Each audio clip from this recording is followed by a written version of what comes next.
Du coup, aujourd'hui, effectivement, je vais vous faire une présentation de sécurité un peu orientée Node.js avec des parties qui seront. Enfin, il y aura plein de conseils dedans qui ne marchent pas uniquement que pour Node.js. Enfin, ça va être des choses qui sont applicables aussi dans d'autres écosystèmes, éventuellement à JavaScript de manière plus large sur certains sujets, puisqu'il y a des sujets qui sont quand même très spécifiques à JavaScript. Un peu pareil dans toute techno. Dans techno, généralement, on a toujours des fois des failles de sécurité qui sont liées à nos technos, nos runtime. Donc, il y aura quand même un petit peu de spécifique là-dedans.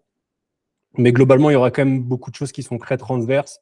Et si vous faites du Python ou même d'autres, vous êtes sur d'autres stacks, il y aura des choses qui vont aller dans ce sens-là, quoi. Alors moi, pour me présenter vite fait, parce qu'effectivement, je suppose que voilà, beaucoup doivent ne pas me connaître encore, mais du coup, moi, je fais du Node.js depuis un peu plus de 8 ans maintenant. Voilà, je me suis mis en Node. Je voulais vraiment, c'était une des technos qui me faisait kiffer quand j'étais un peu plus jeune. Et donc, je voulais vraiment devenir expert dessus et c'est ce que je suis devenu. Je suis côté open source, je suis quelqu'un qui fait beaucoup, beaucoup d'open source. Je suis en kiff là-dessus. J'ai un peu plus de 150 packages sur NPM, donc je maintiens quand même une assez grosse surface avec pas mal de projets. Et depuis 2021, c'était un peu mon truc. Enfin, je cherchais à contribuer sur Node.js, à trouver comment avoir plus d'impact, etc. Et j'ai un peu ironiquement, j'ai réussi en travaillant un petit peu sur la sécurité, etc. Parce que c'était pas du tout mon domaine à l'origine. J'ai fini par rejoindre le groupe qui s'occupe de la sécurité Node.js en 2021. Et à côté de ça, je suis lead dans une compagnie qui s'appelle Microsoft. On ne fait pas du tout de sécurité d'ailleurs. C'est un éditeur de logiciels compta. Mais voilà. Et je lead une équipe d'une dizaine de développeurs Node.js. Donc c'est quand même une belle équipe avec un beau projet, quoi. Du coup, premier, qu'est-ce qu'on va voir au tout début déjà, c'est quelles sont un peu les menaces en se mettant un petit peu dans la position d'un développeur, dans la peau d'un développeur, c'est quelles sont les menaces qui nous concernent. Alors, il y en a évidemment pas mal, mais on va voir, en tout cas sur la partie Node.js, celle qui nous concerne le plus, où il faut généralement faire attention parce qu'il y a vraiment, vraiment beaucoup d'attaques. Déjà, un truc qui me paraît mais super important, c'est effectivement éviter de leaker des jetons, des tokens dans des codes, d'autant plus si vous avez par exemple des codes qui sont en open source ou qui vont se retrouver accessibles, mais ça vaut aussi dans des répertoires privés ou quoi que ce soit. Enfin, on ne sait jamais, hein, quelqu'un qui arrive à choper un accès à un compte GitLab ou quoi que ce soit, malheureusement, c'est des choses qui arrivent. Et donc, il faut faire très attention à ne pas publier ces jetons-là dans les codes. C'est impératif. Et sur la partie GitHub, moi, j'ai une petite anecdote parce que c'est déjà arrivé avec des personnes avec qui je travaillais en open source. Quelqu'un a publié un token sur GitHub, c'est 1 minute. Ça a été pris en 1 minute, on s'est fait hacker en 1 minute et le bot, enfin, c'était sur un bot Discord d'ailleurs. Et le bot Discord, au bout d'1 minute, il a envoyé des pubs sur le Discord avec le jeton qui a été leaké. 1 minute chrono. Et ça m'avait un peu choqué. Je m'étais dit, le niveau d'automatisme dans le hacking pour en arriver là, c'est assez incroyable. Et donc, ça prouve aussi, voilà, sur les parties open source, GitHub, etc., il y a des bots qui scannent et dès qu'ils trouvent un token, ils vont le sauvegarder dans une base de données. Donc, première chose, si vous avez un token qui dit qu'il faut le révoquer immédiatement parce qu'il est déjà dans les mains d'acteurs malveillants. Donc, voilà, faire très attention. Tout ce qui est fuite de variables d'environnement, c'est un peu la base. Mais typiquement, c'est pareil si vous êtes sur des infras de prod. Bon, là, on parle de .env, etc., mais d'un aspect plutôt système. Utiliser des vaults, utiliser voilà, un tas de choses qui vont peut-être éventuellement rajouter des couches de sécurité euh, pour encore plus, généralement, chiffrer les clés, etc. Ne laisser rien, n'avoir rien d'apparent, en fait. Deuxième point qui est super important, on le répète souvent, mais forcément, les entrées utilisateurs, vous avez donc les inputs, vous avez une API, s'assurer de vérifier quand vous demandez un email, vous recevez bien un email, etc., etc., la nature de la donnée. Moi, j'ai ça beaucoup dans des API qu'on fait avec des partenaires ou des choses un peu spécifiques que même j'ai repris par le passé où on me dit, ah, on a filtré par cette donnée et je demande des fois, et je me rends compte en parlant avec les développeurs que les gens, ils savent bien me dire, ah, c'est une chaîne de caractères, elle fait 100 de longueur. Et quand je demande, mais oui, mais quelle est la nature de la chaîne de caractères? Est-ce que tu peux me décrire ça de manière un peu plus précise? Les gens, généralement, ils savent pas décrire au-delà de ça, et donc c'est important de creuser aussi sur la nature de la donnée. C'est peut-être une énumération, par exemple, c'est peut-être juste 5 valeurs uniques, donc une énumération fixe, etc. Donc il faut pousser aussi un peu plus loin, parce que bon, une chaîne de caractères qui fait 100 de longueur, bon, bah, typiquement, le mec, il m'envoie tout et n'importe quoi à l'intérieur. Donc en fait, bah, quand on fait de la sécurité, quand on vérifie des usages, bah, on veut quand même savoir ce qu'on reçoit sur nos API, etc. Et donc, c'est toujours aussi important de creuser tout ça. Et donc, dans cette partie-là, il y a un petit truc en JavaScript à savoir, et ça, c'est très spécifique à JavaScript, c'est ce qu'on appelle du prototype poisoning. On peut le voir dans mon screenshot. Ici, je vous passerai les slides d'ailleurs, parce que vous aurez pas mal de liens, pas mal d'articles dans ces slides-là. J'ai mis des liens un peu partout, justement, pour que ça vous soit utile derrière si certains d'entre vous veulent creuser justement tous ces sujets. Mais on a ce truc-là en JavaScript avec les prototypes, etc. Donc, si vous connaissez un peu, ça vous parle sûrement. Et ce qu'il faut savoir, c'est que généralement, quand on utilise des JSON parse, etc., en fait, ça va conserver ces prototypes. Et on se retrouve bah là, comme par exemple, on réassigne notre JSON à un objet, et en fait, on se retrouve avec cette fameuse prototype C. Et donc ça, c'est des attaques qui sont survenues il y a quelques années dans l'écosystème, parce que bah, en fait, les attaquants se sont rendus compte qu'ils pouvaient injecter des prototypes personnalisés et dans les JSON, et du coup influencer éventuellement les objets en back-end. Vous imaginez, donc vous utilisez, je sais pas, MongoDB, et vous retrouvez d'un coup avec des nouvelles clés qui sont ajoutées par un attaquant. Donc voilà, au tout début, on pensait que c'était un truc un peu funny, que personne ne les exploitait. Et puis jusqu'au jour où on s'est retrouvé avec une attaque sur les bras impactante. Donc ça, c'est un truc à faire attention. Généralement, si vous utilisez des outils qui sont assez matures, des frameworks matures, c'est quelque chose qui n'existe pas. Enfin, aujourd'hui, tous les outils sont bien sécurisés contre ça. Mais faites attention, des fois, vous savez, vous avez toujours le développeur qui vient avec une solution maison, un framework maison. Et bah, faut faire super attention à ça, parce que bah, il y a une grande probabilité, malheureusement, que vous soyez exposé à ce genre d'attaque. Parce que bah, les développeurs en question, c'est des cas très spécifiques où il faut avoir la connaissance. Et donc, généralement, ça c'est pas sécurisé. Mais typiquement, si vous utilisez des frameworks comme Adonis, Nest, Fastify, enfin, voire même voilà, API, des choses qui sont globalement matures aujourd'hui, qui sont là depuis plusieurs années, etc. C'est des choses où on est sécurisé aujourd'hui, il n'y a pas de problème, quoi. Donc, en théorie, on n'est pas censé s'en préoccuper, sauf si vraiment on voit qu'il y a quelque chose qui est fait maison. Et là, du coup, je m'en inquiéterais, parce que je me dirais, ils ont peut-être pas pensé à ça. Donc, faire attention. Et tout à l'heure, je parlais des entrées utilisateurs aussi. Ça peut être intéressant de vérifier les sorties utilisateurs. Ça peut avoir des notions de performance, mais là, dans la plupart des cas, on s'en fout un petit peu, même des performances. Par exemple, en Fastify, moi, je filtre beaucoup les sorties, enfin les sorties en tout cas de l'API. Je voulais dire utilisateur, mais plutôt de l'API. Si demain, par exemple, bah, vous avez quand même une injection SQL et que la personne arrive à exfiltrer de la donnée, bah, si vous avez un schéma qui vérifie, bah, non, on est à partir de cette API, on est censé sortir un JSON qui ressemble à ça. Donc, tout ce qui n'y ressemble pas ne sort pas de cette API. Et ben, vous avez la certitude que personne ne pourra jamais exfiltrer de la donnée de vos API. Donc voilà, ça peut avoir un coût en performance, mais qui est un coût qui est chez nous, qui est typiquement, on essaie quand même d'avoir des API qui sont très performantes, et le coût est lourdement négligeable. Enfin, on s'en fout presque, ça n'a pas d'importance. Donc, en réalité, ça peut être aussi ultra intéressant de filtrer aussi bien les entrées que les sorties, parce que au pire, bon, voilà, l'injection a fait des dégâts, mais vous avez éventuellement des backups d'une base de données, quelque chose. Le pire, c'est qu'ils aient exfiltré tous vos utilisateurs ou des données, je sais pas, bancaires, des choses qui sont peut-être critiques. Donc ça peut être aussi une sécurité en plus. Un truc à faire super attention en JavaScript, mais évidemment, enfin, là, ça impactera beaucoup plus le back-end que le front, mais typiquement en front, ça pourrait être aussi ça pourrait être éventuellement une façon de faire bugger un front, mais c'est, on va dire, moins critique. C'est ce qu'on appelle donc REDOS, donc c'est du déni de service, mais avec des expressions régulières. Donc généralement, les expressions régulières, c'est un peu le mal, que ce soit en termes, si vous voulez faire de la performance, par exemple, les expressions régulières, c'est loin d'être le meilleur outil pour faire de la performance. Mais typiquement, voilà, si vous avez des expressions régulières, vous êtes peut-être susceptible à ce genre d'attaque.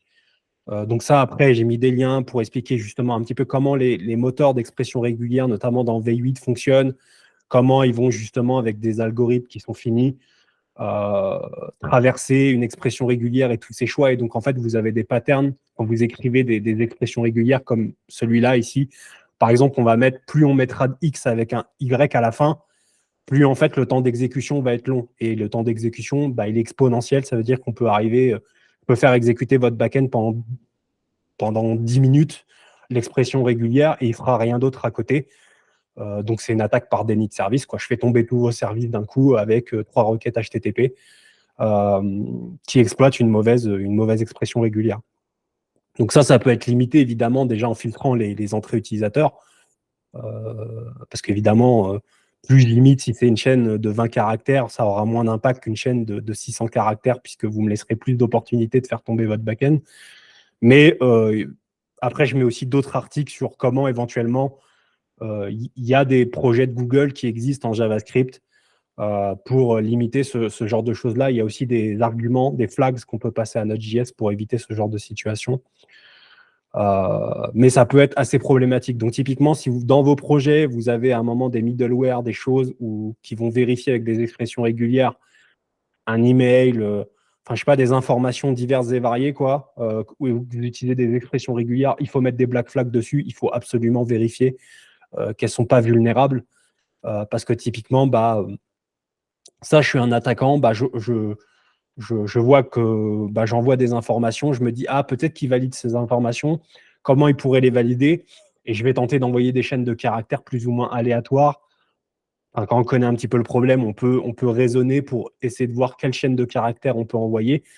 Et en fonction de la chaîne de caractères, je vais regarder le temps de réponse. Et s'il augmente de manière significative, j'ai potentiellement trouvé une faille de sécurité sur vos expressions régulières. Donc ça peut être un des sujets où il faut faire pas mal attention, quoi. Un autre sujet où pareil, c'est assez simple de mettre des black flags dessus parce que généralement, on identifie assez rapidement, c'est ce qu'on appelle directory traversal. Donc, c'est en fait traverser les chemins. Donc, typiquement, ça, imaginons que vous faites du serving du fichier, vous servez des fichiers que vous n'êtes pas censé faire, ce qu'il faut éviter de faire quand même en Node.js de manière générale. Vaut mieux utiliser un proxy ou quoi que ce soit, des outils qui sont quand même beaucoup plus puissants pour faire ça. Mais dès que vous donnez accès, en fait, vous reprenez, là, je prends un exemple, j'ai un reg.bodyfilepath, donc imaginons, c'est l'utilisateur qui me demande un fichier, et donc moi, je me dis, je vais simplement rechercher ce fichier dans un dossier qui s'appelle public, où j'ai tous mes assets pour mon site web. À faire attention, si vous développez ces mécaniques à la main, ne pas simplement utiliser des path.join. Il y a des mécaniques plus compliquées parce que dans un path.join, la personne, le gars qui vous envoie l'URL, peut très bien dire je vais remonter jusqu'à la racine du système et récupérer vos fichiers sensibles, etc. Donc, faire attention à ça. Donc, ça peut arriver dans d'autres situations. Il y a des situations légitimes où vous allez développer des mécanismes qui vont aller récupérer, par exemple, sauvegarder un fichier sur votre système, puis après coup, aller le récupérer dans ce dossier-là. Et donc, faire attention que vous n'avez pas à l'intérieur de toutes ces mécaniques des user input qui pourraient influencer les chemins, les choses comme ça. Donc, ça, il faut faire attention. Moi, mon travail, on n'est pas passé loin. Quand j'ai repris une stack, il y avait à un moment donné un upload de fichiers sur un WebSocket. Et on n'est pas passé loin à un détail dans le code. On était pas loin d'avoir justement une attaque de ce type-là dans ce code-là. Et on a été sauvé juste parce que le développeur a fait une petite manip avec un random, et ce qui faisait que l'utilisateur pouvait finalement pas exploiter, en tout cas, c'était pas exploitable. Mais je pense qu'à quelques détails près, c'était exploitable, et le développeur qui l'a fait ne devait pas avoir ce cas-là en tête, quoi. Ça lui est pas venu de se dire il y a un gars qui va nous injecter des chemins, revenir en arrière et récupérer des fichiers sur nos systèmes, ce qui va être problématique. Et donc, nous, ça ne marchait pas parce qu'il avait mis il ajoutait une chaîne aléatoire dans le nom du fichier et qu'il n'y avait aucun moyen pour l'attaquant d'enlever ce truc-là. Donc, finalement, l'attaquant ne pouvait pas aller. Enfin, voilà, c'était impossible pour l'attaquant. Mais typiquement, le code, ça clignotait rouge de partout, quoi. Quand je l'ai vu, j'ai fait oulala.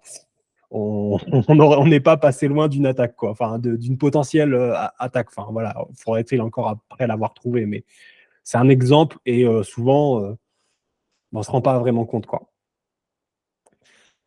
Injection SQL, ça c'est le grand classique. Généralement, c'est quand même le truc où les gens sont le mieux formés, mais bon, ça arrive toujours.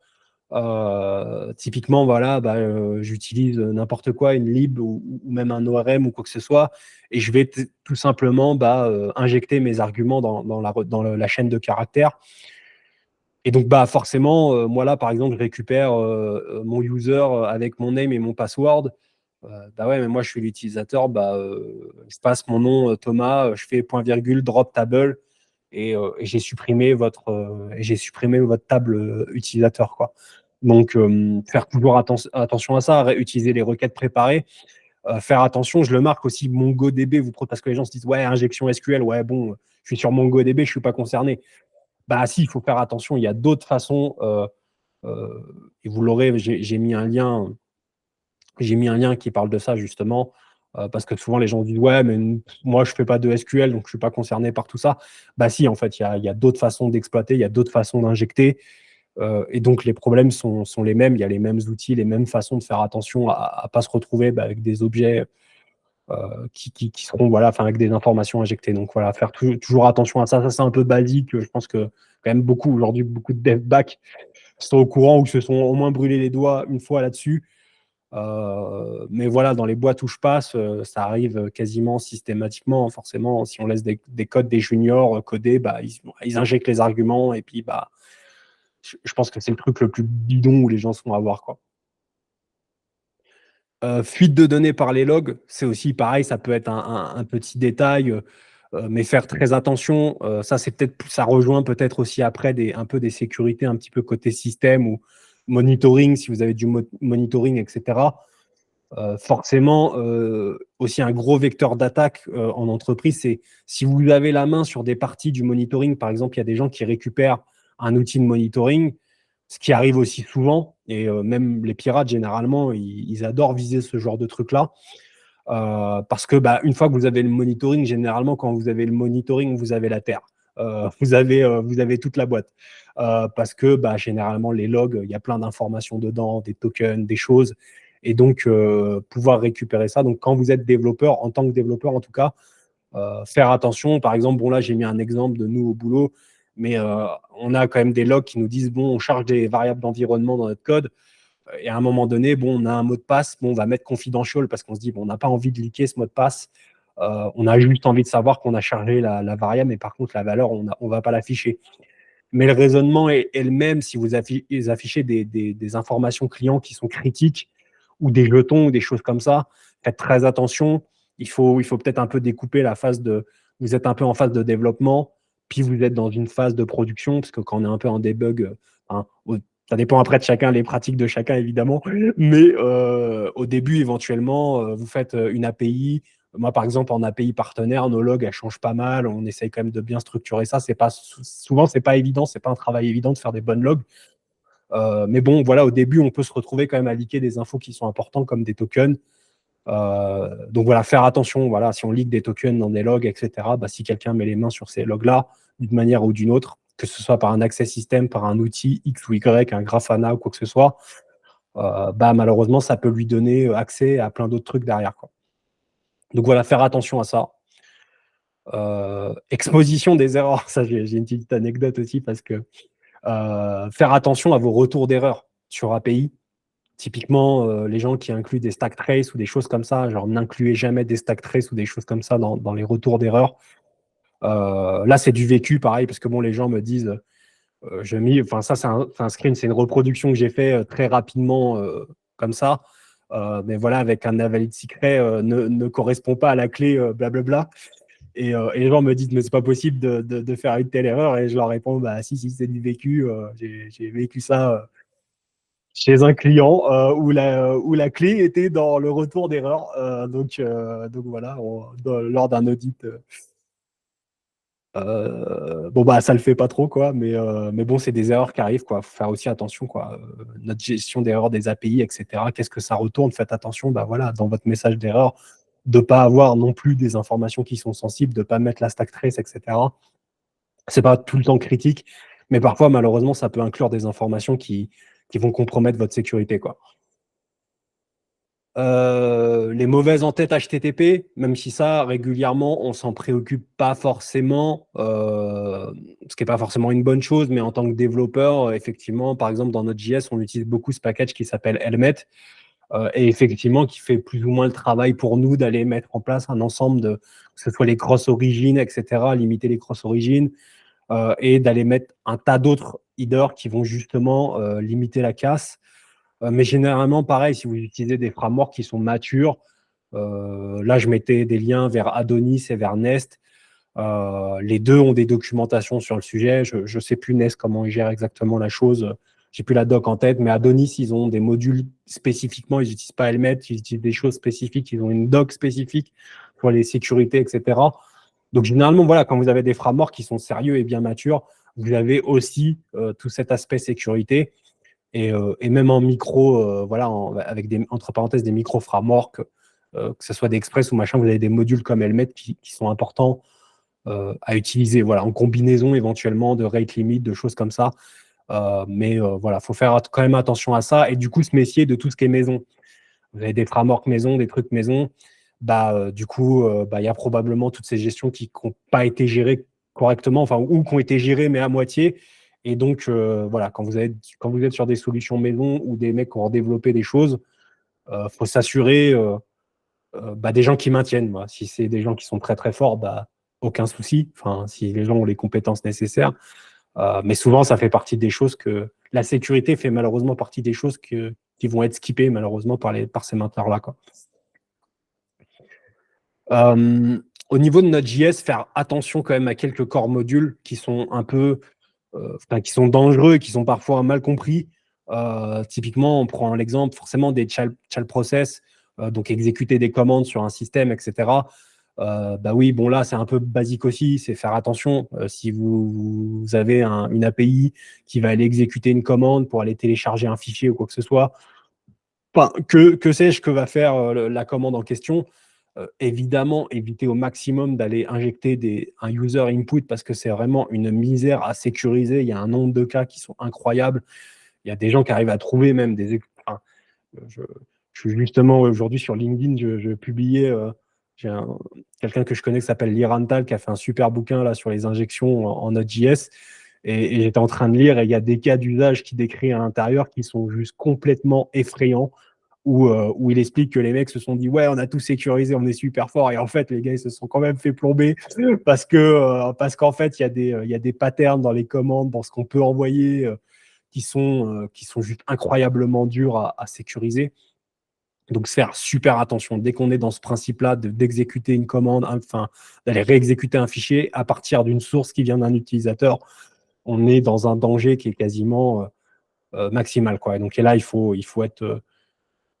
directement aller vérifier, essayer de voir tous les cas d'usage, etc. Peut-être même faire appel à de l'expertise si nécessaire. Enfin, si on n'a pas l'expertise nécessaire, faire appel pour vérifier qu'on soit bien sécurisé. Parce qu'il y a de grandes chances que ça ne le soit pas. Quoi. Pareil, on a un module qui s'appelle VM dans Node.js et beaucoup pensent que c'est une sandbox pour utiliser du code qui ne peut pas être, comment dire ça, c'est-à-dire en anglais une trustable, enfin qui ne peut pas être, voilà, qui n'est pas, enfin, on peut pas avoir confiance en ce code-là, quoi. Donc ça, les sandbox, ça peut être grave utile, si vous développez, pour ceux qui développent par exemple des éditeurs dans le navigateur ou ce genre de choses-là, ou peut-être que vous avez des fonctionnalités qui permettent d'exécuter du code en back-end, ça peut arriver pour certains modules, certains produits. Des fois, c'est des choses. Quand on a une audience qui est assez technique, par exemple, moi je travaillais en monitoring, on avait des modules des fois qui permettaient des techniciens d'écrire un peu de code pour faire des manipulations. Et donc, typiquement, c'est des choses qu'on veut exécuter dans des sandbox. Et instantanément, on se dit, ouais, on a ce module VM qui permet d'exécuter ces codes-là en sandbox. Sauf qu'en vrai, VM ne possède aucune garantie de sécurité. Et vous avez des modules dans l'écosystème, par contre, vous en avez un qui s'appelle VM2, qui permet justement d'avoir ces garanties de sécurité en plus avec des comportements une API qui est similaire à VM. Bon, voilà. Après, c'est jamais parfait. On est en JavaScript. S'échapper d'une sandbox, JavaScript, c'est monstrueusement compliqué à sécuriser. Donc, il faut toujours être quand même alerte de ce qu'on fait là-dessus avec des sandbox. Il y aura toujours une faille de sécurité. Il y en a une qui popera dans 6 mois, un an et demi. Enfin voilà, il faut toujours être prêt à les corriger très rapidement. Ce sera jamais parfait, quoi. Et crypto, évidemment, crypto, enfin parce que voilà, bon bah beaucoup, on a beaucoup d'issues sur Node.js, beaucoup nous ouvrent des issues pour nous dire, bah ouais, mais on a mal utilisé crypto et puis finalement, ça nous a fait une faille de sécurité. Et on dit bah oui, mais bon, enfin c'est la responsabilité malheureusement des développeurs d'utiliser les bons hashes, par exemple des hashes sécurité. C'est si vous utilisez MD5 pour hacher des mots de passe, bon bah c'est vous les responsables, c'est pas Node.js. Vous voyez, par exemple, ça c'est des choses qui nous sont remontées. Mais nous, on ne peut pas enlever forcément l'algorithme MD5 parce que c'est encore un hash qui est utilisé dans certaines, enfin pas pour hacher des mots de passe, mais pour enfin générer des hashes sur d'autres situations comme des fichiers, des choses comme ça. Donc c'est encore totalement valide d'avoir du MD5 dans pas mal de situations. Mais voilà, on a pas mal de retours de gens. Il faut quand même apprendre à utiliser correctement crypto et éventuellement ne pas l'utiliser. Enfin, si vous n'êtes pas moi, par exemple, j'ai jamais été un dingue sur le module et enfin sur des sujets crypto de manière générale, bien que je commence quand même à avoir une certaine maîtrise maintenant. Mais par exemple, si vous faites des hashes de mots de passe, bah, utilisez Argon 2, utilisez des libs qui sont reconnus, solides, maintenus, et essayez pas d'inventer, parce que beaucoup, ouais, bon, je vais faire une solution maison avec crypto, je vais coder mon propre truc. Ça, c'est le meilleur moyen aussi de se rater, enfin, de faire une mauvaise implémentation. Et je crois que d'ailleurs, ça fait partie du top 3. Enfin, j'ai plus souvenir exactement, mais je crois que ça fait partie du top 3 des raisons pour lesquelles les gens enfin, malheureusement, il y a des failles de sécurité parce que les gens essayent de réimplémenter ça eux-mêmes. Et donc, c'est une très mauvaise idée. Faites attention, faites-le uniquement si vous êtes vraiment sûr de ce que vous faites et que vous êtes vraiment pas forcément un expert, mais que voilà, vous avez la garantie. Vous avez quand même un minimum d'expérience, et ça prend du temps. Même moi, il y a des trucs que je commence à peine à avoir la confiance pour faire certaines choses et me dire, ok, je suis full bon, j'ai pas fait de conneries, quoi. Euh, voilà. Et évidemment, on est dans un monde, enfin, ça, c'est pas que pour Node.js, même si forcément JavaScript, c'est un gros sujet, enfin, avec l'écosystème qu'on a de plus de 2 millions de dépendances. Mais tout ce qui est dépendance indirecte, forcément, aujourd'hui, bah, on a des études qui prouvent très clairement que bah, plus on a de dépendance indirecte, plus il est éventuellement complexe si forcément on a une faille de sécurité dans un package qui est à 10 niveaux en dessous, ça devient tout de suite plus compliqué de corriger chaque niveau un à un en fonction de ce qu'on utilise, mettre à jour les locks, mais enfin, tout ça, ça devient une galère. Donc, et là-dessus, sur les dépendances indirectes, du coup, le grand sujet, moi, que je donne aux développeurs, c'est faites attention sur le choix de vos dépendances. J'ai d'ailleurs donné un talk là-dessus très récemment, il y a quelques mois. Mais vous avez souvent le choix en tant que développeur. Souvent, je vois des gens qui utilisent une lib, il va y avoir 50 packages à l'intérieur. Ils vont avoir besoin d'une fonctionnalité. Et avec simplement quelques minutes de recherche de plus, vous rendez compte que la fonctionnalité dont vous avez besoin, elle était existante dans un autre package qui fait probablement que ça, qui est bien maintenu, qui a des bons scores, etc. aussi.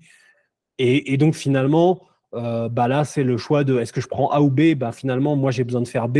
Ils font que ma fonctionnalité, c'est bien maintenu, bah, je vais choisir B. Et souvent, tout ce qu'il faut, c'est chercher un petit peu plus en fonction de nos besoins à nous. On est dans un écosystème en JavaScript. C'est rare qu'il n'y ait pas déjà un Gugus qui ait inventé ce que vous avez besoin ou qui s'est dit ouais, bah moi, je veux pas 4000 features, je veux que cette feature, donc je vais faire ce package avec une feature. Et donc, ça peut être intéressant aussi de chercher un peu plus pour éviter ce genre de situation. Surtout quand vous êtes en back-end, c'est pas comme en front. Vous savez, en front, vous avez les bundles, vous avez tout ça avec ESM qui va vous éliminer les codes que vous ne servez pas, par exemple, pour le serveur en front. Mais en back-end, bah, vous installez un package avec 50 dépendances, vous utilisez une fonction à l'intérieur euh, que vous ne voulez pas redévelopper vous-même. Hein, d'ailleurs, hein, la question, c'est pas de le copier-coller dans votre code, hein, c'est pas toujours la solution. Mais regardez peut-être quelques minutes de plus si vous ne trouvez pas un package qui fait exactement la même chose et qui est bien maintenu aussi. Et là, vous avez tout gagné. Vous enlevez 50 dépendances, vous enlevez pas mal de problèmes. Donc ça, aujourd'hui, je pense que c'est le meilleur conseil. De toute façon, aujourd'hui, les surfaces d'attaque, c'est majoritairement l'open source. C'est 90% de votre projet la plupart du temps. Donc, faire toujours super attention à ça, quoi. Et toujours, ça c'est le truc aussi, je pense que les gens n'ont pas assez le réflexe. Donc là, je mettrai, vous pourrez aller voir, je remets le top 10 de OWASP qui donne justement un petit peu le top 10 des raisons, en tout cas, voilà, en tout cas sur les analyses de failles de sécurité, qu'est-ce qui est remonté le plus. Et un conseil, c'est qui est quand même bien, c'est OWASP. Quand vous faites, par exemple, vous êtes back-end, mais je pense qu'ils doivent avoir aussi plein de trucs sur le front, hein, puisque c'est OWASP, le W, c'est pour web. Mais du coup, ils ont plein. Par exemple, récemment, j'ai utilisé pour un système d'authentification, mise à jour de mot de passe, etc. Je voulais voir comment redévelopper ça correctement. Vous tapez OWASP, je sais pas, reset token, quelque chose, en fonction de ce que vous voulez faire. Et vous allez tomber sur des docs qui sont monstrueusement complets. Ils ont des sheets qui sont complètes de ouf. Et vous avez plein de trucs, quoi. Et vous avez, je crois que j'ai corrigé une faille de sécurité qu'on avait en interne, parce qu'en relisant, ils disent, ouais, alors faites bien attention au timing de votre réponse, parce que vous allez probablement, vous avez des attaques sur ce genre de choses. Et je me suis dit, mince, je n'ai pas du tout pensé à ce truc-là. J'ai oublié, quoi. Et c'est des choses, en même temps, des fois, c'est des choses, il faut se creuser le cerveau pour se dire, ah ouais, putain, il fallait faire attention au temps de réponse. Parce que si j'ai 5 milli de différence sur ma back-end, en fait, je lis une information, quoi. Donc, faire attention à ces détails-là, etc. Et donc, OWASP, ils ont des guides pour tout, en fait. Et donc, si vous êtes en back-end, n'hésitez pas. Genre, je prends un exemple aussi des choses que je fais au boulot, mais on développe des webbooks, des choses comme ça. Et pareil, ils ont des guides qui sont vachement complets sur comment sécuriser des webbooks, quelles sont les pratiques à suivre. Voilà, on avait pareil des notions de timing attack avec des timestamps à faire attention à avoir dans les headers, des choses que j'avais pas les notions non plus. Donc voilà, on apprend toujours pas mal de trucs avec OWASP. Du coup, voilà, c'était à peu près tout. Encore une fois, sur la partie OWASP, il y a pas mal d'autres choses à creuser. Mais pour la partie JavaScript, je vous ai présenté le gros de ce qui, à mon avis, est à vérifier. JavaScript / Node.js, forcément. Et du coup, maintenant, je vais vous présenter un petit peu comment on peut prévenir, quels sont les outils et comment on peut prévenir ces attaques-là. Il y a pas mal de choses qui sont assez bidons.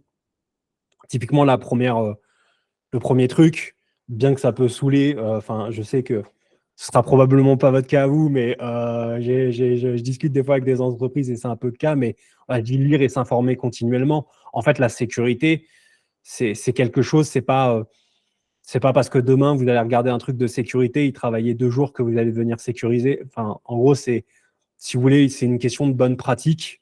J'ai un de mes collègues, justement, qui me disait, il faut que tu appuies pas mal sur ça dans tes slides et dans tes textes. Appuie sur le côté bonne pratique, etc. Parce que c'est vrai, mettre en place des linters, avoir des tests, avoir les pratiques des équipes nous donnent aussi leur niveau de sécurité. Parce que, évidemment, demain, vous avez des failles de sécurité. C'est compliqué. Une entreprise qui a des failles de sécurité, on arrive, il y a le feu partout, il n'y a pas de test, il n'y a pas de doc. Ouais, ça va être un sacré bordel. Rattraper, scotcher, on pourra faire du très, très court terme et scotcher là où ça ne va pas. Mais en fait, forcément, si on se retrouve dans des codes qui sont complexes, il n'y a pas les tests, il n'y a pas de machin. Vous voyez, en fait, ça devient tout de suite beaucoup plus difficile d'identifier, de corriger des problèmes. Donc, voilà, il y a cet aspect-là, pratique, etc., qui est super important. Et bien évidemment, pour les développeurs, moi, c'est comme ça que j'ai commencé. La sécurité, à la base, c'est pas une passion en ce qui me concerne. Je me dis juste, je suis développeur. Aujourd'hui, je vois que la sécurité, ça devient super important. Quasiment toutes les entreprises, vous savez, je crois qu'il y a une statistique qui dit plus de 95% des entreprises se font attaquer au moins une fois. Donc, en fait, les gens qui disent oui, alors c'est pas mon entreprise, si, en fait, on se fait malheureusement tous attaquer. Donc, en tant que développeur, il faut se former à ça et c'est comme ça que j'ai commencé. Et donc, s'intéresser un petit peu, m'inviter pour faire des talks, c'est un bon début. mais voilà, s'intéresser à tous ces aspects sécurité, justement, les types d'attaques, qu'est-ce qu'on peut subir en type d'attaque, ce que je vous présentais en première section. Allez voir justement, là, quand je vous passais les slides, vous avez des liens qui expliquent en détail et tout. Et donc, en fait, en tant que développeur, s'intéresser à ça, c'est comme les bonnes pratiques, c'est comme les tests. En tant que développeur, on s'intéresse à plein de sujets. Sauf que beaucoup de développeurs, finalement, bah, ils se disent ouais, bon, la partie sécurité, bah, en fait, ils omettent ça. Mais en fait, ça fait aussi partie de tout ça, quoi. Parce que derrière, bah, si vous avez ces notions-là, bah, même quand vous approchez vos fonctionnalités, quand vous travaillez avec des product owners ou enfin, n'importe quelle soit votre façon de travailler, bah, vous avez les développeurs qui ramènent aussi en même temps leur notion de sécurité, de dire ah, si on part sur cette approche avec cette archi-là, par exemple, peut-être que cette architecture, elle a un problème de sécurité par défaut, quoi. Et donc demain, imagine, on a une attaque, on a une faille, on doit corriger. Peut-être que cette architecture-là va nous empêcher de réagir rapidement et d'avoir une sécurité optimale. Et donc, ça peut aussi, là, orienter des choix, ce qu'on va dire un petit peu secure by design, c'est aussi dans la conception de nos codes et dans nos choix. Des fois, la sécurité, c'est vachement important, quoi. Et donc voilà, et pour creuser ces sujets-là, moi j'ai mis un lien que j'aime bien, c'est un Wasm Node.js Security qui a été fait justement par l'Iran et où j'ai aidé à remettre quelques liens à l'intérieur, qui est toute une ressource. Vous avez des bouquins, des articles sur plein de sujets, tout un tas d'outils, enfin vous avez plein de choses. Je crois qu'on a peut-être ajouté des talks aussi récemment, je ne sais pas si c'est passé, la pull request c'est peut-être passé. Mais du coup, vous avez plein de trucs sur la sécurité Node.js. Et donc, généralement, de toute façon, vous avez toujours quelqu'un qui a fait un repo. Enfin, ça, c'est Sindrezorus qui a lancé les Awesome repos. Il y a toujours, je pense, si vous êtes en Python, il y a probablement quelqu'un qui s'est fait chier à créer un repo pour la même chose. Donc, c'est assez cool. Et donc, ça vous donne plein d'infos. Et moi, j'ai beaucoup appris là-dessus aussi. C'est un des repos que j'ai utilisé. Et je crois que j'ai mangé quasiment tous les articles qu'il y avait à l'intérieur, etc., justement pour apprendre. Et donc, bon, voilà, je dis souvent, je suis l'exemple que ça marche quand même assez bien, quoi. Et voilà, j'ai mis d'autres liens qui sont assez intéressants, qui peuvent être des sources d'informations. Deuxième point, pareil, qui est quand même pas mal présent dans les entreprises, mais auditer vos projets, ce qu'on appelle CSA. Mais en gros, CSA, c'est un petit peu faire l'inventaire, le catalogue de ce que vous avez en interne. Et donc, généralement, vous avez des outils comme, aujourd'hui, le plus connu, c'est Snyk. Vous avez Screen et j'ai pris Socket.dev. D'ailleurs, Socket.dev, ils font JavaScript et Python maintenant. Je pense qu'ils feront plus à l'avenir, mais pour le moment, ils font que ça. D'ailleurs, ça m'étonne beaucoup de penser qu'ils allaient rester sur JavaScript, mais finalement, ils font du multi-écosystème. Mais typiquement, Snyk, voilà, c'est ça, ils vont faire de l'inventaire. Donc, typiquement, sur vos dépendances open source, ils vont vous dire les vulnérabilités. Mais il n'y a pas que ça, hein. Quand on parle d'inventaire, etc., souvent, c'est vrai qu'on voit que cet aspect vulnérabilité, mais par exemple, ils vont regarder les licences aussi. Est-ce que vous avez des soucis de licence? Voilà, par exemple, vous utilisez un package, la licence, elle précise que en fait, les gars, ils vont vous poursuivre en justice s'ils sont au courant. donc voilà, faire attention à ce genre de détails. Donc voilà, des outils comme Snyk où ils sont assez leaders. Snyk, c'est vrai qu'ils sont quand même leaders sur ce domaine-là. Ils font pas mal de choses et ce qui est assez cool avec eux, c'est qu'ils ont des offres gratuites. Moi, par exemple, j'utilise au boulot et l'offre gratuite, elle marche super bien, quoi. Alors qu'on a quand même pas mal de repositories, etc. Donc, on a quand même pas mal d'outils qui sont gratuits et qui marchent plutôt bien là-dessus. Donc voilà, n'hésitez pas à auditer vos projets, voir quelles sont les vulnérabilités, que vous n'avez rien de critique en cours, enfin qui peut vous exposer. Et donc en avoir le moins possible, c'est toujours. Enfin voilà, si vous en avez 400 sur votre projet, c'est qu'il y a vous avez probablement un petit couac quelque part, enfin des dépendances qui ne sont pas à jour. Enfin ça expose quelque chose qui est assez problématique. Mais voilà, mais par exemple nous on a une trentaine de projets et on a en moyenne une vingtaine à une trentaine de vulnérabilité, parce qu'on en a toujours, hein. Ça vient, ça part, vous en corrigez, il y en a une vingtaine qui revient le lendemain. C'est un peu la vie, quoi. Ça va vite. Donc voilà, c'est une des parties. Ça peut être aussi pareil, ça peut être complémentaire.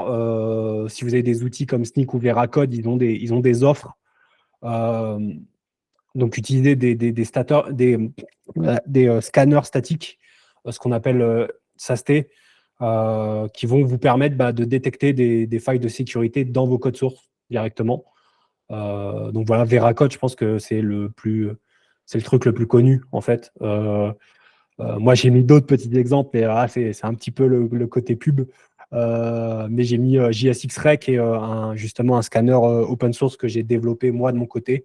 D'ailleurs, il y a un petit screenshot d'un outil que j'ai fait sur la droite, où justement, enfin, notre outil, lui, il est capable de détecter les codes offusqués, les expressions régulières qui sont justement euh, qui sont potentiellement dangereuses. Je dis bien potentiellement parce que malheureusement, il y a pas mal de faux positifs.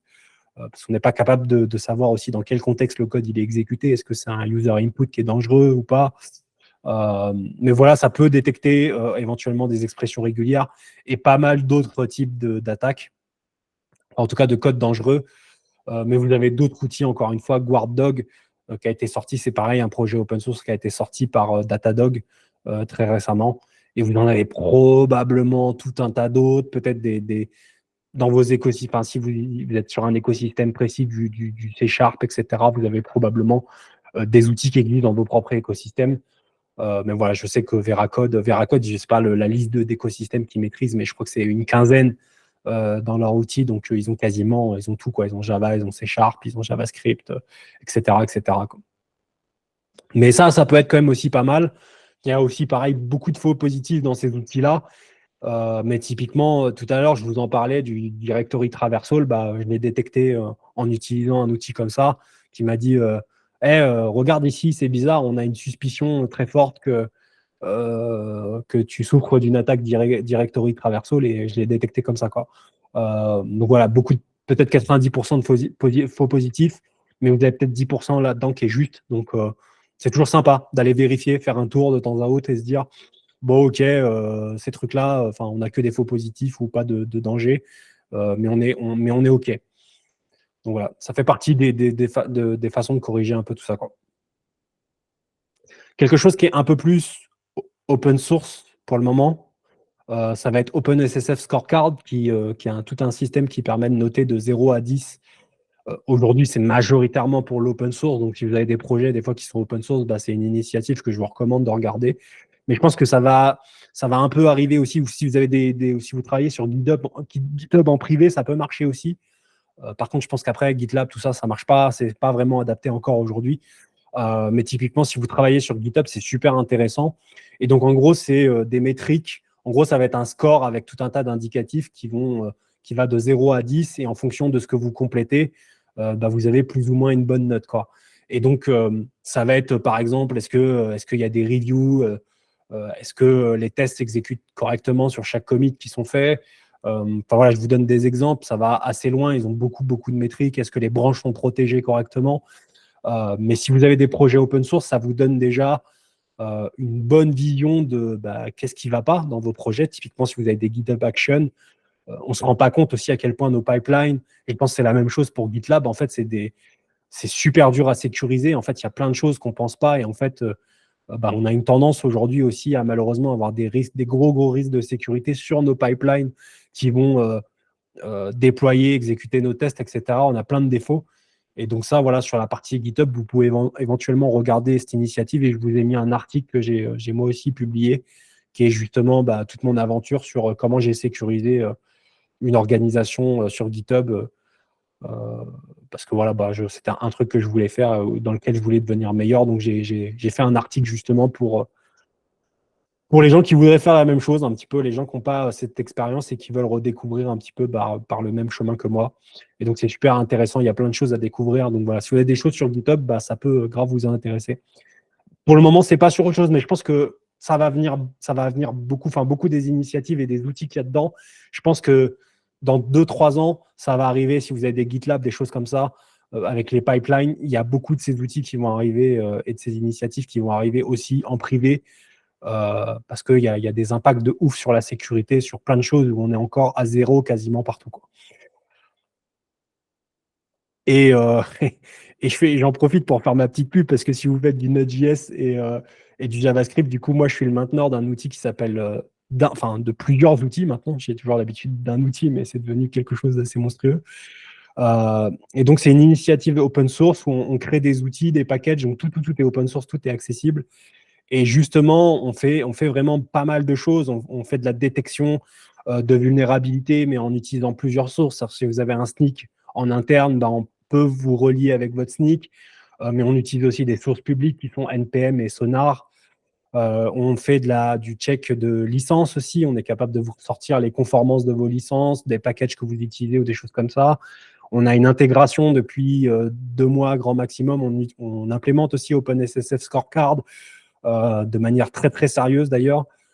Voilà, on a le SAST, justement, JS X-Ray qui est intégré. C'était un des screenshots que je vous montrais tout à l'heure. On est capable pour chaque package ou dans un projet d'avoir les retours et tout un tas de métriques, etc. Typiquement, pour vous montrer un petit peu à quoi ça ressemble un petit peu visuellement, on a pas mal d'interfaces comme ça, justement, avec un tas d'informations sur le nombre de dépendances, les extensions, les licences, quelles sont les personnes à l'intérieur, enfin, qui sont les auteurs des packages. Et on va pouvoir avoir un arbre avec une vision, naviguer dans les dépendances, aller chercher des informations, voilà, regarder les scripts, etc., etc. Et donc voilà, c'est un peu sur ce truc-là qu'on travaille, nous, en full open source, qu'on continue d'évoluer. On n'a pas, pour le moment, c'est une command line. On aimerait bien, à terme, avoir un outil en ligne accessible qui soit complètement gratuit. C'est des choses sur lesquelles on travaille encore, mais on doit résoudre des problèmes, on va dire, financiers et techniques assez importants, parce que malheureusement, voilà, on souffre de l'aspect un petit peu open source aussi, parce que qui dit une API en ligne, qui dit que malheureusement, pour aller choper des infos, ça coûte une fortune, malheureusement, en termes d'API. Et donc aujourd'hui, on doit travailler sur des stratégies, des bases de données, tout un tas de choses pour que nos coûts soient OK. Mais on y travaille et donc on sort pas mal de choses. Tout est open source. On bosse aussi du coup pas mal avec la communauté francophone. On a beaucoup de francophones qui sont investis là-dedans. Donc voilà, ça peut être un sujet assez intéressant. Et voilà, on fait des packages aussi. On a des choses qui sont. Donc ça, c'est notre particularité. On a des outils, mais on a aussi un tas de packages. Là, par exemple, c'est un package qu'on appelle Vulnera et qui permet en fait d'aller par code, d'aller rechercher les vulnérabilités à partir d'un PAF absolu ou d'un nom de package NPM. Et ça fait partie des choses qu'on développe parce qu'on veut aussi laisser libre champ à l'écosystème si des gens veulent recréer des outils. Et beaucoup l'ont déjà fait. On a déjà 2 ou 3 outils qui existent où les gens se sont basés sur nos packages pour récupérer des informations. Et donc, c'est vachement cool parce que tout ça, ça contribue à la sécurité. On fait encore pas mal d'autres choses à côté. Et donc, voilà, j'estime quand même aujourd'hui, on a une initiative qui est vachement belle et en plus qui est quand même portée par majoritairement des devs qui sont francophones. Donc, c'est assez sympa et on fait pas mal de trucs cool et j'espère que ça va continuer. Donc, voilà, notre secure qui est pas mal aussi. Même si, bon, voilà, ça reste un outil gratuit. Donc, après, on a encore pas mal de défauts. Mais l'avantage, c'est que les gens peuvent venir les corriger aussi, quoi. Du coup, pour parler un petit peu du futur de la sécurité Node.js, si on peut parler de futur, etc. Mais du coup, moi, je suis membre du Security Working Group. Je vais pouvoir vous donner un petit peu, quand même, une petite vision sur demain, justement, qu'est-ce qu'on va ajouter, qu'est-ce qu'on va améliorer, sur quoi on travaille, pour vous donner une petite idée. Déjà, bon, ça, c'est déjà sorti. Ça a été un travail qu'on a fait ces derniers mois. Mais on a sorti justement un document officiel sur les bonnes pratiques de sécurité. Donc voilà, on causerai les slides, n'hésitez pas. C'est dans les guides de toute façon officiels de Node.js. Vous voyez la guide /security. Et donc en gros, à l'intérieur, on explique justement un tas de failles de sécurité qui sont liées ou des utilisations qui ne sont pas correctes. Par exemple, tout à l'heure, on parlait de crypto. Oui, il y a un chapitre sur l'aspect crypto, etc. Et donc ça, c'est un guide qui est quand même très technique. Enfin, faut pas mentir, même moi, voilà, quand je l'ai lu la première fois, je saignais un petit peu du nez. Mais donc pour les juniors, c'est pas forcément le guide le plus accessible aujourd'hui. Mais c'est vachement intéressant si vous êtes intermédiaire, senior, que vous justement voulez approfondir vos connaissances aussi sur un peu des côtés sécurité ou peut-être des choses que enfin, moi, en lisant la toute première fois, j'ai découvert des choses où je m'étais dit, je connaissais pas du tout ça, quoi. Genre, on parle de socket, de TCP, etc. Peut-être qu'il y avait des notions que j'avais pas jamais vues parce que j'ai jamais travaillé dessus. Donc, super intéressant aussi. Donc, ça vous donne pas mal d'infos. Et ça, voilà, c'est sorti très très récemment. Donc, je pense que beaucoup de développeurs Node.js sont pas au courant que ce guide existe. Et puis, on va continuer. Enfin, aujourd'hui, c'est qu'un premier volet. Évidemment, dans les choses qu'on travaille aujourd'hui beaucoup avec les membres du working group, c'est cette accessibilité à la sécurité, documenter des choses qui étaient peut-être pas claires avant ou c'était mal documenté. Enfin, vous savez, les experts sont au courant, mais en fait, le reste de la communauté ne le sait pas. Donc voilà, mettre à disposition ces ressources et de manière officielle par Node.js, quoi. Donc on a ça. On a un système de permission à la Dino, un petit peu, en tout cas qui s'inspire, en tout cas en termes d'API, etc. Ça se rapproche beaucoup de ce que fait Dino, même si ça génère toujours beaucoup de débats sur l'utilité ou non de la fonctionnalité, mais en tout cas, c'est en cours. Je crois que ça a déjà été émergé. Je me demande si c'est pas déjà disponible en Node 19. Mais en tout cas, il y a encore pas mal de travail à faire là-dessus. Mais voilà, on a tout un système de permission qui permet notamment de dire, en fait, moi, je veux utiliser que le module FS ou je veux limiter, je veux pas que vous faites du net, donc je veux pas que vous envoyer des requêtes vers l'extérieur. Donc, je vais vous verrouiller l'accès aux modules qui permettent de faire ces requêtes vers l'extérieur. Ce genre de choses, quoi. Après, bon, voilà, encore une fois, bon, il y a pas mal de débats sur est-ce que ce sera utile réellement au sein de l'écosystème.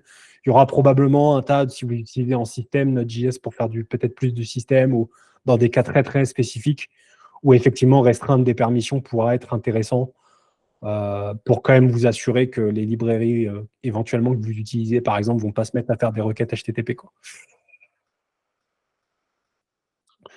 Et du coup, parmi les autres initiatives sur lesquelles on travaille, on est vraiment de manière générale, on est très très actif depuis maintenant une petite année. Ça a été vraiment relancé avec des financements, etc. Mais on a un truc qui s'appelle, bon là les permissions, c'est forcément, c'est ce que je vous montrais tout à l'heure. On travaille sur un tas de choses qui sont notamment pour les chercheurs en sécurité, etc., pour simplifier leur vie, pour leur donner plus d'informations sur qu'est-ce qu'une faille de sécurité d'un node, qu'est-ce qui ne l'est pas. Ça peut paraître anodin, mais en fait, on a pas mal de sujets comme ça. Et on travaille en ce moment beaucoup. J'avais pour habitude de dire avant qu'on travaillait beaucoup sur la sécurité de l'écosystème, mais en ce moment, on est beaucoup sur la sécurité des projets Node.js. Et donc, moi, typiquement, on parlait d'OpenSSF Scorecard tout à l'heure, et on est en train de mettre en place cette fameuse scorecard sur tous les projets Node.js. Et on est en train de vérifier justement qu'on suit bien des bonnes pratiques de sécurité un peu partout sur Node.js. Mettre à jour les dépendances automatiquement dans Node.js, c'est un projet compliqué. On a vraiment beaucoup de dépendances, des dépendances bas niveau des fois. Et donc, historiquement, on avait des process de mise à jour qui étaient entre parenthèses manuels, où c'était des développeurs qui devaient exécuter, par exemple, mettre à jour, je sais pas, un libuv ou des OpenSSL, des choses comme ça. C'était des manips un peu manuels. En gros, on est en train d'automatiser tout ça. Certains pourraient se dire, qu'est-ce que ça a à voir avec la sécurité? C'est super important, notamment quand ils réalisent quand on fait des releases de sécurité de ces libs-là, etc. Les mettre à jour aujourd'hui, avant, ça nécessitait l'intervention d'un développeur, de regarder une doc qui est peut-être pas tout le temps complète ou des choses comme ça. Et donc maintenant, on a des process de mise à jour qui sont beaucoup plus efficaces, etc. Donc voilà, ça fait partie des choses sur lesquelles on travaille. Et sur la partie écosystème, on essaye toujours au maximum de voir, être à l'écoute des mainteneurs. Il y a d'autres initiatives après que Node.js qui travaillent un petit peu sur le sujet. Pour le coup, du coup, c'est vrai que Node.js ne travaille plus forcément. Enfin, on se concentre moins sur ces choses-là parce que où on parlait d'OpenSSF, voilà, il y a des fondations qui sont montées gérées par la Linux Foundation, etc., qui s'occupent justement un petit peu de l'écosystème web/JavaScript pour amener la sécurité, les bonnes pratiques, etc. Et justement, dans certains de mes articles, j'en parle parce que c'est des initiatives où moi, j'ai appris énormément avec les liens, les guides qu'ils créent. Donc, il y a pas mal de choses intéressantes là-dessus. Mais voilà, au niveau de Node.js, on reste quand même disponible pour aider des mainteneurs, les gens qui font de l'open source, etc. et à essayer d'avoir les bonnes pratiques, être sécurisé au maximum. Si les gens ont besoin d'aide, on est présent, etc. Mais voilà. Bon, après, c'est à peu près tout, mais en tout cas pour cette année. Mais après, on continue à bosser sur des initiatives, des choses comme ça. On essaie justement d'amener pas mal de monde dans le groupe pour avoir plus d'idées et ne pas rester figé. Enfin voilà, s'il y a des idées intéressantes, etc., on essaye de les exploiter. Évidemment, bon, c'est toujours compliqué, il faut trouver les gens qui ont le temps, etc. C'est un projet. Note, ça reste voilà, quand même majoritairement des bénévoles qui travaillent sur le sujet. Mais en tout cas, c'est assez cool. L'avenir, en tout cas, de Node.js et la sécurité, est assez beau pour le moment parce qu'il y a vraiment beaucoup de gens qui contribuent et il y a pas mal d'initiatives, pas mal de choses qui sont en cours, quoi. Donc, c'est plutôt rassurant, je pense, de savoir qu'on a des gens qui bossent sur la partie sécurité et que c'est pas à l'abandon, quoi. Voilà, c'est tout. presque 1 heure. Merci de m'avoir écouté. Et si vous avez des questions, n'hésitez pas. Top, merci. Ouais, je pense on va avoir le temps en dépassant un petit peu pour 1 ou 2 questions si jamais il y en a. Même si effectivement Yep. c'était très complet, ça donne envie de faire des devoirs presque. Ouais. Je peux vous filer le lien de la slide aussi. Ouais, avec grand plaisir, merci beaucoup. Est-ce qu'il y a des questions?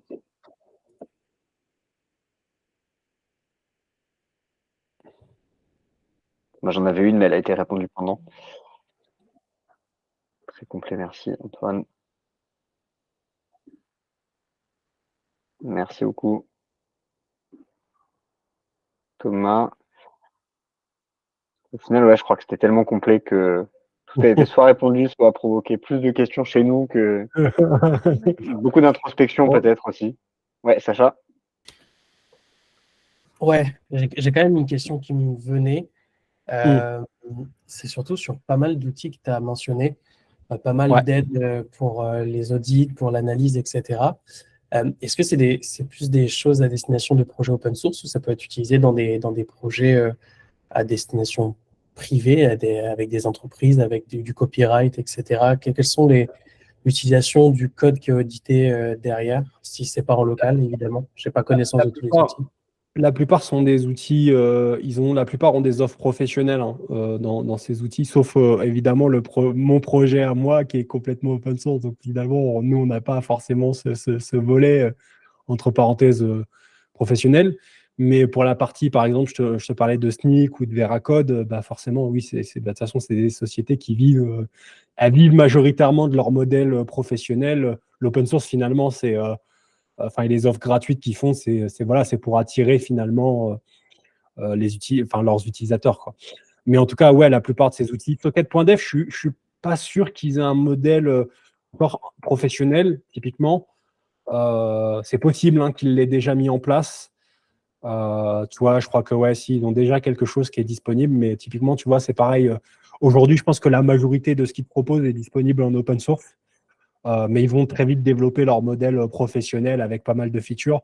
Donc là, tu vois, ils disent private repo, etc. Donc ils ont déjà quelque chose qui est fonctionnel. Si tu aimes l'outil, par exemple, si l'outil parle et que vous aimez leur métrique, ils ont déjà ce qu'il faut. Mais je pense que là, tu vois, typiquement, eux, c'est juste un début, tu vois. Pour le moment, ils ont lancé le produit il n'y a même pas 1 an, tu vois. Donc typiquement, je pense que dans 1 ou 2 ans, leur offre professionnelle, elle aura quasiment doublé fonctionnellement, quoi. S'ils ne seront pas rachetés d'ici là non plus, tu vois. Enfin, ça, c'est une possibilité aussi. Ok.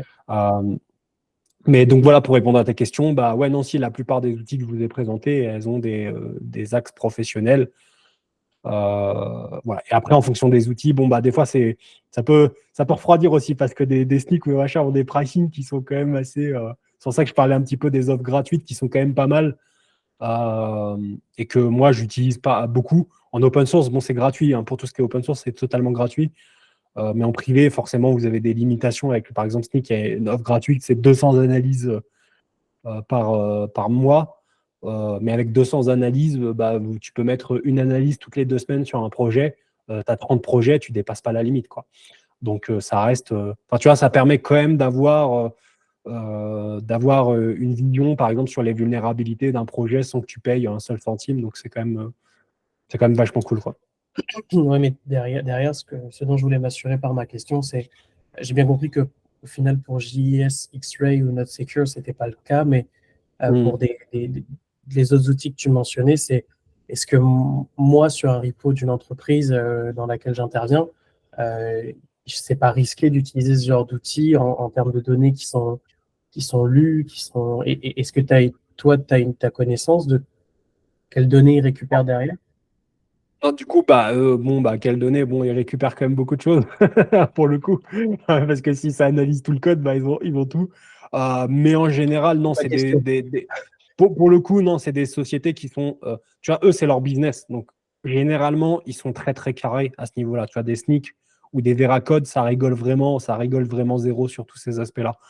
Donc là, sur ce truc-là, je te dirais non, mais n'aie pas d'inquiétude là-dessus. Évidemment, bon, après, si c'est une solution qui sort de nulle part, il faut peut-être se méfier un petit peu aussi, tu vois. Mais c'est généralement pas le cas. Enfin, aujourd'hui, le marché, il est très niche, tu vois. En vrai, il y a quand même très, très peu d'acteurs.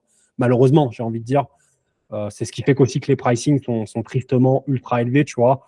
Il y a peu de concurrence et donc voilà. Mais ça arrive petit à petit, tu vois. Typiquement, Socket.dev, bah, c'est un peu le cas, tu vois. C'est une société très prometteuse et ils ont des gros talents. Et donc, mais ils sont assez sérieux, tu vois. Après, je suppose que tout ça, c'est noté de toute façon dans leur. C'est c'est des trucs qu'on lit jamais, quoi, les agreements, etc. Mais du coup, ouais, non, là-dessus, généralement, il n'y a pas de souci. Il n'y a pas trop de problème. Enfin, il n'y a pas d'inquiétude à avoir, notamment pour Sneak, etc. Voilà. Enfin, je ne sais pas quoi dire de plus. Ok, merci. Sur Docker. Merci pour la réponse. Et je crois qu'on va en profiter pour s'arrêter là à 1 heure pile du début. On est bon. Nickel. Merci beaucoup encore Thomas pour ce talk très complet, pour les slides également, pour toutes les ressources qu'on va pouvoir regarder et autres.